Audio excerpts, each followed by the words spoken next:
Quero que abram comigo para o último sermão, no terceiro capítulo de 2 Pedro. Terceiro capítulo de 2 Pedro. E eu quero falar nesta noite sobre o assunto, os sinais dos tempos, o fim do mundo, a segunda vinda de Jesus Cristo. Eu quero que vocês abram comigo a Bíblia no terceiro capítulo de 2 Pedro, começando no versículo 3. A palavra de Deus, ela nos diz: sabendo disto, que nos últimos dias virão escarnecedores.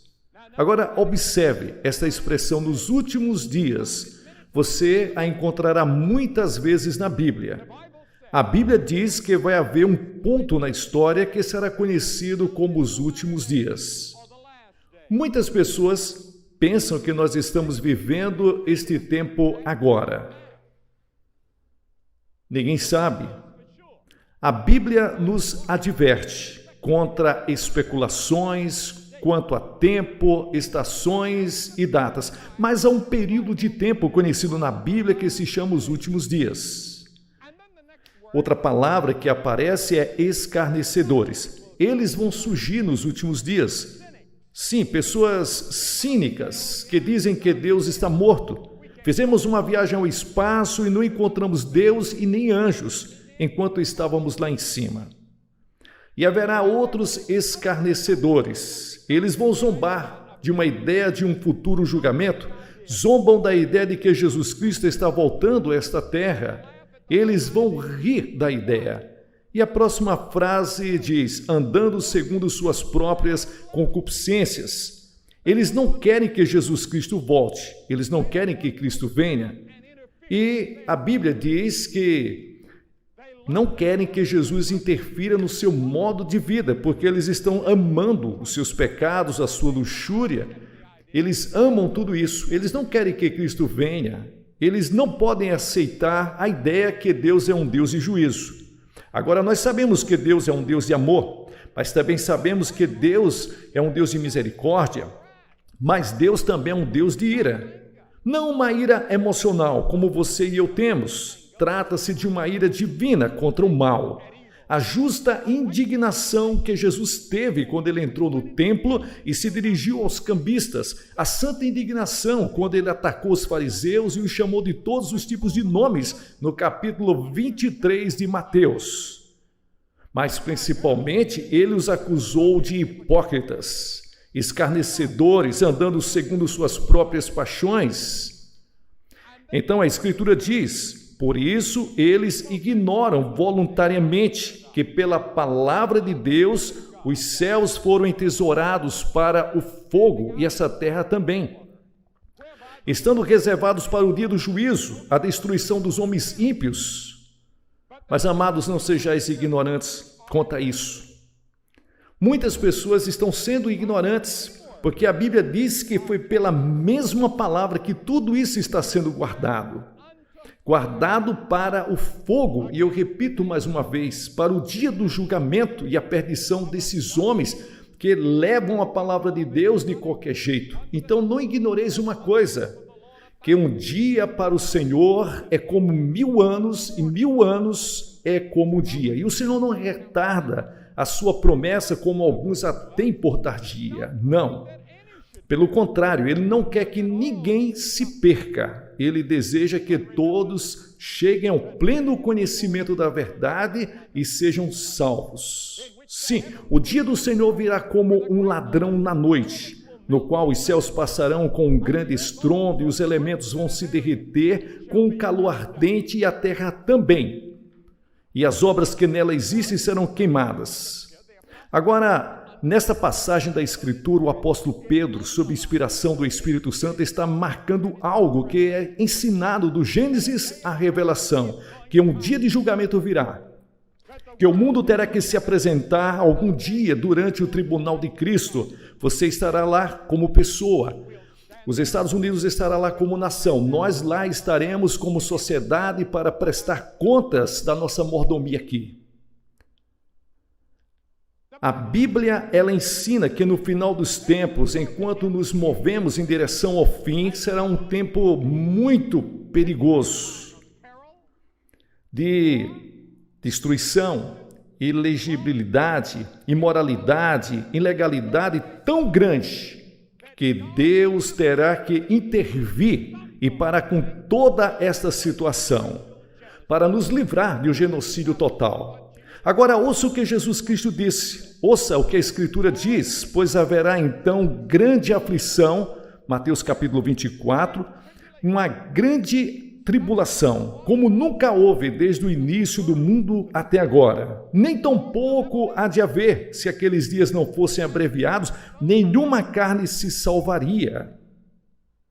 Mas por causa dos eleitos, a Bíblia diz, aqueles dias serão abreviados. Deus diz, eu não vou deixar que o ser humano exploda em uma guerra atômica, eu vou impedir e vou fazer por amor aos eleitos. Por isso, é tão importante para os crentes compreender, embora sejamos um pequeno número, minoria, para o nosso bem a raça humana será salva. A causa desses pequenos remanescentes que crê, Deus poupará a raça humana. Ela será salva. É isso que a Escritura diz. Agora, você não precisa acreditar nisso. Só estou citando Jesus Cristo. Foi Jesus Cristo que disse. E essas são as passagens que você não ouve. Os pregadores hoje falando sobre o juízo final. Armagedão. São os nossos cientistas que estão pregando, os nossos profetas. Nós, no púlpito, estamos em silêncio enquanto a Bíblia está cheia disto. Deveríamos estar ensinando as pessoas e pregando ao povo, avisando as pessoas, mostrando o caminho da salvação. Agora, no meio daquela geração, vivia um homem que acreditou em Deus, andou com Deus. Deus disse, a coisa se tornou tão má e tão decadente e tão violenta que eu vou destruir a raça humana e começar tudo de novo. Porque quando Deus criou o homem, Ele criou o homem diferente das outras criaturas. Ele criou o homem, a sua imagem, deu liberdade de escolha. O homem tomou essa liberdade e tornou em licenciosidade. E começou a seguir seu próprio caminho.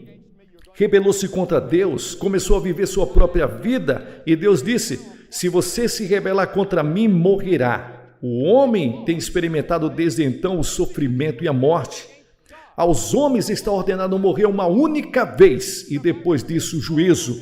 O pecado é rebelião contra Deus. Todos somos rebeldes. A Bíblia não nos diz. Todos pecaram e destituídos estão da glória de Deus e estamos sob a sentença de morte. Estamos todos completamente sob a sentença de morte. E o salário do pecado é a morte. Mas no meio daquela geração existia um homem e o nome dele chamava-se Noé. Temos pessoas hoje que acreditam em Deus. Há pessoas em todo o mundo, em cada país, cidade do mundo, de Moscou a Pequim, que creem em Deus. Quando a senhorita Stalin veio ao nosso país, a filha de Joseph Stalin, que havia saído daquele país comunista, ela disse que não poderia mais viver em um mundo em que não havia Deus. Ela disse que mesmo na União Soviética existem crentes. Ela disse que até mesmo no partido existem crentes. Você vê? Você compreende isso? Há pessoas que se dizem ateus, mas na realidade têm uma fé secreta na existência de Deus. Noé acreditou em Deus no meio de uma geração perversa e corrupta, e ele ousou ficar sozinho. Ele se atreveu a se levantar e dizer, eu acredito em Deus, quando a tendência daquele mundo era o pecado. Eu quero te dizer que, para se levantar em nossas modernas universidades hoje e dizer, eu acredito em Deus, levantar uma Bíblia e dizer, eu acredito que esse livro é a palavra inspirada de Deus, requer muita ousadia. E há muitos professores que levam uma vida solitária no campus. Há muitos alunos que arrastam uma vida solitária, porque creem em Cristo, mas está lá. Deus tem o seu povo espalhado por todo o mundo e em uma cruzada como esta, reúne muitos deles. Muitos de vocês, quando voltar, vai ter que lutar 1000 batalhas consigo mesmo e com os outros. Ele ousou ficar sozinho e é isso que Jesus quis dizer quando disse: pegue a sua cruz e me siga. Leve a vergonha, esteja disposto a sair fora do arraial comigo e viver onde isso é impopular. Você está disposto a fazer isso? Ele disse: calcule o preço. Você pode ter que ficar sozinho. Noé ficou sozinho e Deus veio a ele um dia e disse: Noé, vou destruir a raça humana com um dilúvio. Vou trazer uma chuva de 40 dias e 40 noites e quero que você construa uma arca e salve seus familiares e animais. E a Bíblia diz que Noé acreditou em Deus. Ele não discutiu com Deus e disse: Senhor, não há nenhuma evidência científica de que está chegando um dilúvio. Não ouvi no noticiário, não ouvi em nenhum cientista da universidade falando sobre isso em Colômbia, em Stanford, falando sobre o assunto. A Bíblia diz que pela fé Noé, sendo advertido por Deus das coisas ainda não vistas, que ainda não aparecia nenhuma evidência, sendo temente a Deus. O que o fez se mover foi o temor a Deus. Se existe uma geração que teve motivo de se mover pelo medo e se reconciliar com Deus, esta é a nossa geração. As manchetes estão gritando para nós todos os dias. Eu acho que foi o presidente do Supremo Tribunal, Warren, que disse que começava a ver o jornal na seção de esportes para ver o que o homem estava realizando. E então ele voltava para a primeira página para ver as falhas do homem. E há muita verdade nisso. Deus disse: Noé, eu quero que você construa uma arca com 150 metros de comprimento, 15 metros de largura, 25 metros de altura, 3 andares, janela lateral e uma porta. E eu quero que você prepare o mais rápido possível. Então Noé começou a construir e as pessoas começaram a rir dele. Diziam que ele estava louco, mas ele pagava bem, bons salários, e eles trabalhavam para ele e os ajudavam, mas eles riam dele. E durante o tempo todo que estavam construindo aquela arca, levou 120 anos. Noé estava pregando, alertando o povo para se arrepender. O juízo que se aproximava, eles riam, eles não acreditavam, o juízo estava se aproximando. Agora, durante aquele período de tempo, Deus poderia ter executado o juízo, mas não o fez. Ele tinha um segredo. E quando você voltar para casa, você pode descobrir o segredo. O homem que mais viveu chegou a 969 anos, porque foi Matusalém, o homem que mais tempo viveu. Você pergunta, já pensou sobre isso alguma vez? Seu nome significa: quando ele morrer, isso será enviado. Enquanto Matusalém vivesse, Deus não mandaria aquele dilúvio. No dia em que Matusalém morreu, veio o dilúvio. Deus o usou como símbolo de seu amor, sua graça e misericórdia e sua longanimidade, esperando que a humanidade se arrependesse dos seus pecados e se voltasse para ele. Antes que fosse tarde demais, a paciência de Deus, o amor de Deus e Matusalém permanece para sempre na Bíblia como ilustração do amor e da misericórdia de Deus. Deus poderia tê-los julgado muitos anos antes, mas não fez. Matusalém continuou vivendo e no dia em que ele morreu, o dilúvio veio. Agora, o que Deus está usando em nossa geração? Você pode ler em 2 Tessalonicenses 2, versos 6 e 7. O Espírito Santo é o poder repressor de Deus neste mundo. E enquanto o Espírito Santo estiver aqui em grande poder, trabalhando, como temos visto nesse local, Deus será longânimo e mais misericordioso, não querendo que ninguém se perca, mas que sejam salvas. Estamos vivendo em um período da misericórdia. Estamos respirando e vivendo pela misericórdia e pela graça de Deus. O Espírito Santo é o grande poder repressor de Deus. Mas eu conheço alguns teólogos que estão dizendo e afirmando que o Espírito Santo, em sua graça repressora pelo mundo, talvez esteja prestes a ser removido. A atividade do Espírito Santo em trazer pessoas a Cristo está se acelerando, porque as pessoas estão se convertendo a Cristo no mundo inteiro.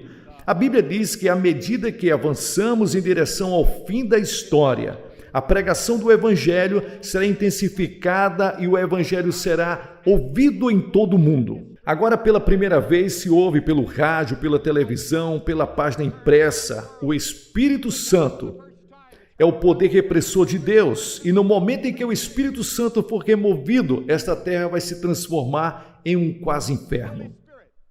E a Bíblia diz que Cristo vai voltar. Você quer ler sobre a sua volta? Eu vou ler para você. Há tantas passagens na Bíblia que tratam da volta de Cristo que é quase impossível lê-las todas. No capítulo 19 do Apocalipse, ouçam essas palavras, começando no versículo 11. E eu vi o céu aberto, e eis um cavalo branco, e o que estava sentado sobre ele era chamado Fiel e Verdadeiro, e com justiça julga e peleja com justiça. Os seus olhos eram como chama de fogo, e em sua cabeça há muitas coroas. E ele tinha um nome escrito que ninguém sabia senão ele mesmo. Está vestido com um manto tinto de sangue, e o seu nome se chama a Palavra de Deus. E seguem os exércitos que estavam no céu, montando cavalos brancos, com vestiduras de linho finíssimo, branco e puro. Saía de sua boca uma espada afiada, e com ela fere a terra. E ele mesmo as regerá com vara de ferro, e ele pisará o lagar da ira do Deus Todo-Poderoso. E ele tem no seu manto, em sua coxa, escrito o nome, Rei dos Reis e Senhor dos Senhores. Sim, ele está voltando, e da próxima vez não vai ser mais como o bebezinho lá de Belém, porém como o poderoso Rei dos Reis e Senhor dos Senhores. E ele mesmo disse que está voltando para intervir na história, a fim de salvar o mundo da autodestruição, porque Deus ama o mundo. E então a Escritura diz algo mais, diz que esta esperança nos purifica. Em outras palavras, isso faz parte da nossa santificação. Crescendo na graça e no conhecimento de Cristo, espero que Cristo volte. Nossa esperança está centralizada nisso, na sua aparição. Deve nos levar a viver vidas puras, obedientes. E então a Escritura diz que devemos vigiar. É isso que nós estamos fazendo esta noite, estamos vigiando. Tenho o hábito de ir para a cama à noite pensando logo antes de dormir. E se ele voltar esta noite? E acordo de manhã e digo, será que Deus vai voltar hoje? Meus primeiros pensamentos. E eu gostaria de vê-lo voltar. Que maravilhoso será esse dia! Todas as nossas dores e sofrimentos ficarão para trás. Todas as nossas lágrimas, os nossos problemas serão resolvidos. Que dia bendito vai ser! Jesus irá governar. E os problemas sociais que estamos lutando agora e tentando consertar vão se resolver. Eles serão totalmente resolvidos. O problema racial vai ser resolvido. O problema da doença, da enfermidade vai ser removido, da pobreza, da guerra. Que dia será esse quando ficarmos com Ele na eternidade? E então Jesus disse, se prepare. Você está preparado para esse dia? Cristo vive em seu coração? Você está preparado para o dia do juízo? Se Cristo vier hoje à noite, você está preparado? A Bíblia diz, prepara-te para te encontrares com o Senhor teu Deus. Como você se prepara? Primeiramente, você se prepara pela certeza que Cristo é o teu Salvador, pelo arrependimento dos seus pecados, Agora, o que significa arrependimento? Significa que você está disposto a dizer: Deus, eu pequei, estou disposto a mudar meu modo de viver. Isso é arrependimento. E em segundo lugar, pela fé você recebe Cristo como seu Salvador. Você não está confiando em suas boas obras, não está confiando em nada, exceto em Jesus Cristo. Quando eu chegar na entrada do céu e me perguntarem a senha, não vou dizer preguei para grandes multidões, li a Bíblia toda, nada disso. Mas vou dizer coberto pelo sangue de Jesus Cristo. Eu vou para o céu totalmente e completamente com base no que Cristo fez naquela cruz. A salvação não é pelas obras, é pela graça de Deus que Deus nos oferece. E você precisa receber pela fé e acreditar. E então você deve estar disposto a seguir e servi-lo. Significa que você começa a viver uma vida disciplinada sob o senhorio de Cristo. Significa que você o serve em cada coisa todos os dias. Lembre-se que Deus tem um registro de sua vida. Ele tem um sistema próprio de computadores todo seu, e ele vê as pequenas coisas que você faz, as coisas boas que realmente você faz e ninguém vê. E você gostaria de receber um pequeno elogio? Está tudo lá, nos registros de Deus. Sirva-o de 1000 maneiras, todos os dias. Vou pedir para que receba Cristo agora mesmo. Vou pedir para que centenas de vocês deixem seus lugares, venham aqui à frente e digam: eu recebo a Cristo, eu o aceito como meu Senhor e meu Salvador, desejo que meus pecados sejam perdoados. Vou pedir para você se levantar do seu assento, venha, fica aqui na frente da plataforma, e depois que você vier, vou dizer umas palavras, orar por você, vou então entregar algumas literaturas e você vai voltar e se juntar aos seus amigos. Se você estiver com amigos ou parentes, ou se você veio de ônibus, eles vão esperar por você. Peço que você levante e venha agora. Você diz: por que eu tenho que ir na frente? Cada pessoa que Jesus chamou no Novo Testamento, ele chamou publicamente. Existe uma razão para isso. Naquela galeria superior, venha, você vai ter que dar uma volta, não vai demorar muito tempo, só alguns minutos, e eu vou pedir para que ninguém saia. Todos fiquem em oração pelas centenas de pessoas que estão fazendo o seu compromisso